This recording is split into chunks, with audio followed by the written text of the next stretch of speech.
Já estamos de volta e eu quero lembrar que você pode acessar sempre as nossas redes sociais e participar das nossas discussões junto com a gente. Eu sei que você, de repente, está assistindo televisão, até ouvindo rádio. Se você não está ouvindo rádio e não está fazendo outra coisa, você está com o celular na mão aí, né? Então entra aí nas nossas redes sociais, facebook.com/ntjornalismo, @ntjornalismo é o nosso Instagram. E tem o nosso site também, se de repente você quer ver uma discussão antiga do Redação Novo Tempo, está tudo lá, novotempo.com/jornalismo. Nessa semana, se passaram 3 meses de uma das maiores paralisações da história do Brasil, a greve dos caminhoneiros. Eu tenho certeza que você está muito bem lembrado, né? Deixou milhares de brasileiros sem combustível e outros mantimentos. No período em que a greve teve início, os supermercados ficaram lotados, faltava alimento para abastecer tanta gente e, por conta disso, muitas famílias, inclusive, anteciparam as compras no mês de maio, fazendo com que o comércio varejista tivesse uma queda nas vendas no mês seguinte. O IBGE divulgou essa semana um estudo que revela uma queda no comércio pelo segundo mês consecutivo, gerando uma perda para o setor de 1,5%. E aí a gente está aqui com a Luíse Maiana, mais uma vez no Redação Novo Tempo. Obrigado, Luíse, por estar aqui. Eu que agradeço a participação e o convite de vocês. A gente vai falar sobre toda essa questão dos caminhoneiros, a gente vai falar sobre a violência que essa profissão sofre também, né? Como a gente disse na abertura do programa, mas a Luíse fez uma matéria muito especial para o Realidade em Pauta, falando sobre a infraestrutura que a gente tem no Brasil e de como essa distribuição de várias coisas, alimento, combustível, vários produtos, são feitas e primordialmente pelas estradas, né, Luíse? E a consequência disso foi justamente essa paralisação, né? Uhum. Acabou que paralisando os caminhoneiros, o Brasil todo inteirinho parou também por conta dessa falta de infraestrutura e de logística que o Brasil tem. Agora, a gente está vivendo esse período, né, 3 meses de que essa greve aconteceu. Agora, a gente ainda sofre um pouco de consequências. Eu dei o exemplo agora sobre a rede varejista, né, que ainda não conseguiu atingir os números de antes. O que mais que a gente ainda tem dificuldade por conta dessa greve recente e que mobilizou tanto, né, o país inteiro? A gente percebe ainda muitos preços de muitos produtos que ainda não voltaram ao normal. Aí eu tenho algumas dúvidas, não sei se de fato será que é por causa da greve, um impacto, né? A coisa ainda não voltou ao normal depois de 3 meses, ou se é, né, um aproveitamento já. Porque, por exemplo, combustíveis, quando a gente estava no auge da greve, os combustíveis foram a estratosfera.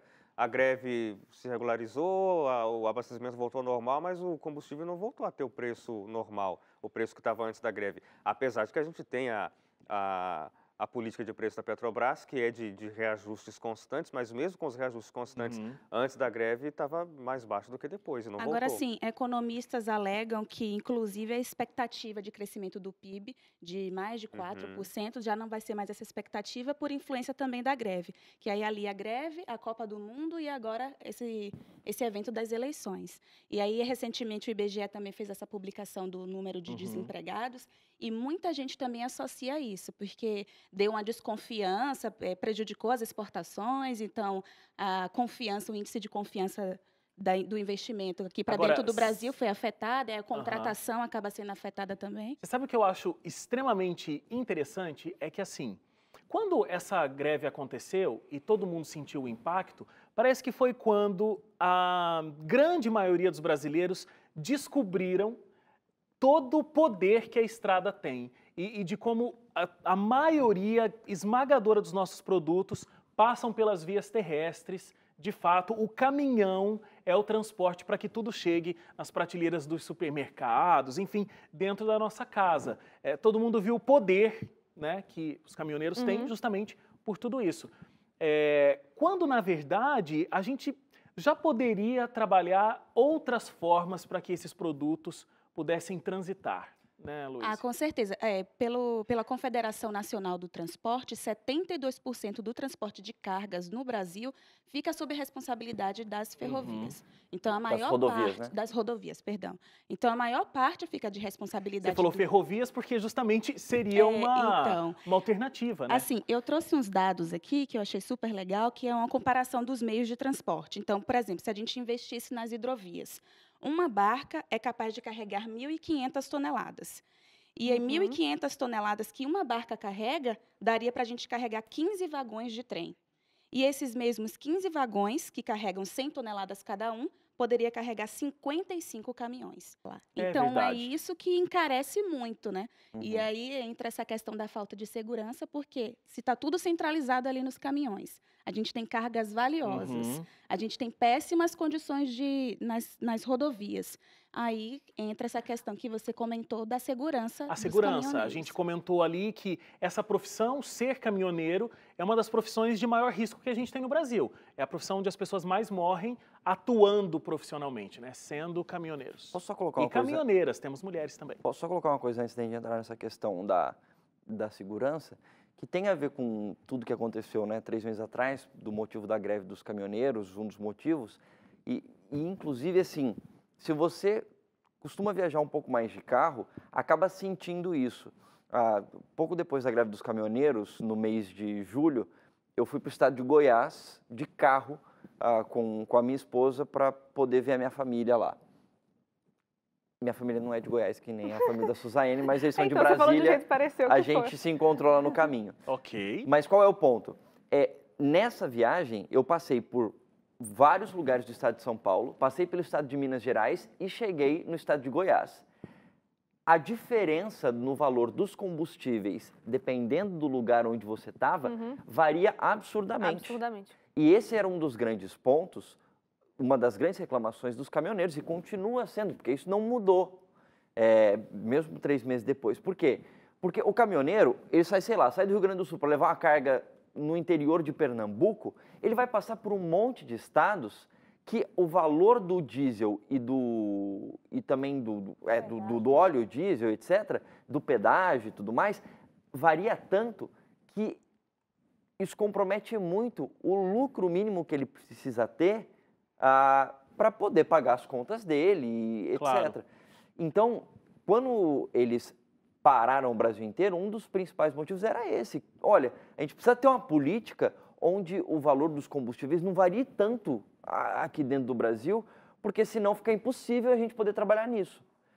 Obviamente que é o que a Luiz falou, talvez não precisasse depender tanto disso. Mas ainda que não dependesse tanto, o problema que os caminhoneiros vão ter aqui no Brasil continua o mesmo, porque eles vão precisar continuar usando óleo diesel e você tem essa dificuldade de você conseguir, inclusive, analisar a possibilidade de frete no Brasil inteiro, e aí isso, obviamente, vai encarecer o valor do produto que a pessoa que está assistindo a gente em casa recebe, entendeu?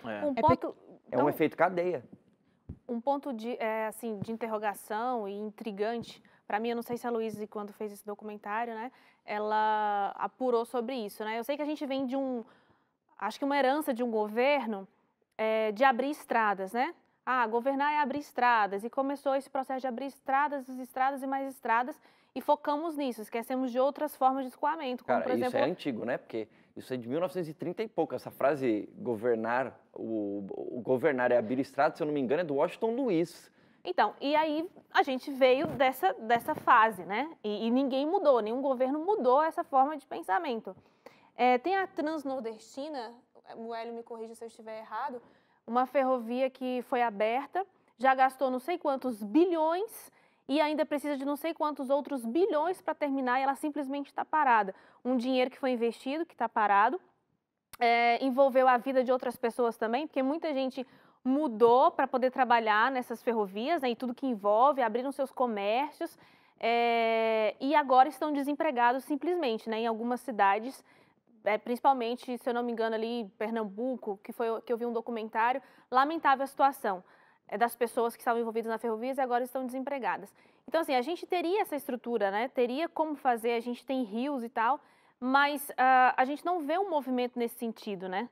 E aí eu me pergunto, por quê? Por que não existe essa forma estratégica de pensar numa outra maneira de a gente fazer esse processo de escoamento, né? E, de repente, de sufocar as rodovias, criar um outro procedimento. Acontece que agora o estrago está feito, né? Construímos estradas. Se a gente quiser fazer uma mudança agora, a gente tem que fazer o quê? Construir ferrovias. Não é do dia para a noite que faz ferrovia. Você tem que, possivelmente, a gente nem tem indústria no Brasil para construir ferrovias. Então, você vai ter que depender de importações para dos trilhos e da tecnologia. Então, hoje, o caldo sai mais caro que o peixe, né? Para refazer isso. Caríssimo. Inclusive, tem uma empresa que eu não vou citar o nome aqui, mas que ela tem a sede principal no Japão e que ela é responsável por mais de 30% das ferrovias aqui. E o mercado está tão ruim aqui que eles querem migrar para a Argentina, eles nem querem mais ficar aqui no Brasil. Então, realmente, uma solução. Como? A ALL, a América Latina? Não, é a Mitsui do Brasil. Mitsui, A Luísa disse que não queria comentar o nome. Daí, então, assim, eles não querem nem mais ficar aqui no Brasil, eles já querem migrar para outros países. E a gente estava falando antes dessa questão até econômica, e que inclusive o caminhoneiro enfrenta, da questão da violência, né? A gente tinha começado esse gancho. E você falou do valor dessas cargas, né? É muito valor agregado que estão nessas cargas e por isso que eles sofrem tanta violência. Agora, uma outra questão que faz com que seja um trabalho de risco é, de fato, a qualidade das estradas que a gente tem ao longo de todo o país. Então, são estradas que têm grandes problemas de sinalização, grandes problemas de iluminação e grandes problemas de qualidade de asfalto mesmo, né? Muito esburacadas. Então, o Banco Mundial fez uma avaliação e entre os países que estão em desenvolvimento, o Brasil tem o pior índice de qualidade nas rodovias, justamente por essa questão toda. Agora, eu acho que a questão da segurança também é um problema cíclico. Aí você vem, o transporte é caro, a carga tributária do combustível, como o Leite falou, é caro. Aí o frete barato, tem todo esse gasto exorbitante de manutenção porque as rodovias não estão em boas condições. Então, quando a gente junta tudo isso, o frete não vale a pena. Eles não pagam seguros do veículo. E quando a rodovia está boa, o pedágio é altíssimo. O pedágio é altíssimo. Então, não tem ponto de apoio, muitas vezes, nas estradas. A manutenção do caminhão fica cara. O frete não aguenta tudo isso. Então, o caminhoneiro dorme na estrada. E tudo isso a gente está falando de um profissional que tem uma família para sustentar, inclusive, né? Quando ele volta para casa. E aí, com essa dificuldade toda de conseguir fazer essa carga, esse frete ter valido a pena, eles trabalham demais. Porque aí vai rodando, quanto mais eles estão na estrada, mais, teoricamente, eles estão ganhando, mesmo sendo muito pouco. E aí vem toda aquela coisa que já foi discutida em diversos programas, em diversas reportagens, da quantidade de uso de drogas que existem para que eles fiquem acordados e uma hora aí dá um piripaque, uma hora aí... O mais famoso é o rebite.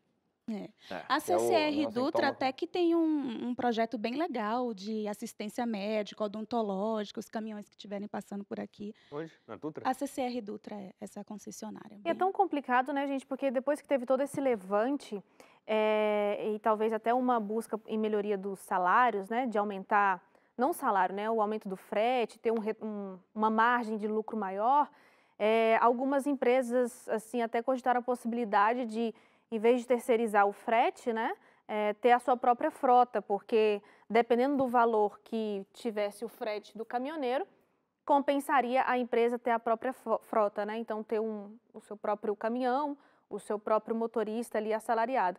Então, você vê de um lado... Eles são 40%, né, dos caminhoneiros. O assalariado ou... Não, o que é por conta própria, o autônomo. Os autônomos.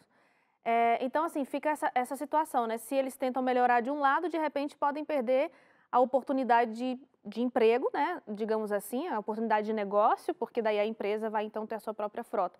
Tinha que ter um planejamento estratégico para, talvez, amparar todas essas possibilidades e realmente melhorar a condição de vida do caminhoneiro.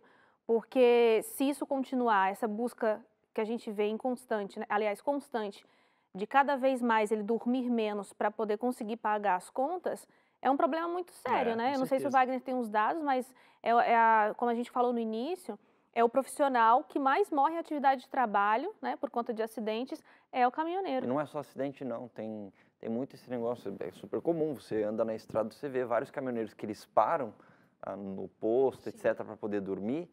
E em vários momentos, essa parada que dá no posto, dependendo da localidade onde ele está, ele pode sofrer assalto, pode sofrer, inclusive, tentativa de assassinato. Eu tenho um tio meu que ele é caminhoneiro. Eu lembrei disso, Leite, agora que você estava falando. E ele parou no estado de Goiás, na cidade de Lusiânia, que não fica próximo do Distrito Federal, para dormir. Ele estava levando uma carga. E aí, quando ele estava descendo do caminhão dele, chegaram para abordar, para roubar a carga e tudo mais. e aí ele estava descendo do caminhão. Aí quando colocaram a arma, ele virou a cabeça para ver o que era, o rapaz achou que ele estava reagindo e deu um tiro na cabeça dele. Ele só não faleceu por um milagre de Deus, mas assim, a situação que ele passou, muita gente passa quase no Brasil fora, né? Quase que o tio do Leite engrossa aí esses números, né? Olha, foram 2.579 mortes entre 2005 e 2013. Quem tem esses dados é o Ministério da Previdência Social. Temos que ir para o intervalo agora. Luiz, muito obrigado por ter vindo mais uma vez aqui no Redação. Eu que agradeço. Sempre bom ter você nesse sofá. Muito obrigada. Volte mais vezes. Agradeço sangue por baiano. Pois é, tem que ter um dendê esse programa. É que a gente tem um dendê. A gente tem um dendê meio você falso é um baiano aqui, né? falsificado. Esse é um dendê mais com cara de pinhão. É um dendê curitibano. Então. Obrigado, Luiz. Até o próximo, Eu que agradeço. Intervalo agora, então. Na volta, a gente vai conversar sobre a crise na fronteira Brasil-Venezuela. Também as novas medidas econômicas que o presidente venezuelano, Nicolás Maduro, anunciou. Então fica aí com a gente volta já já.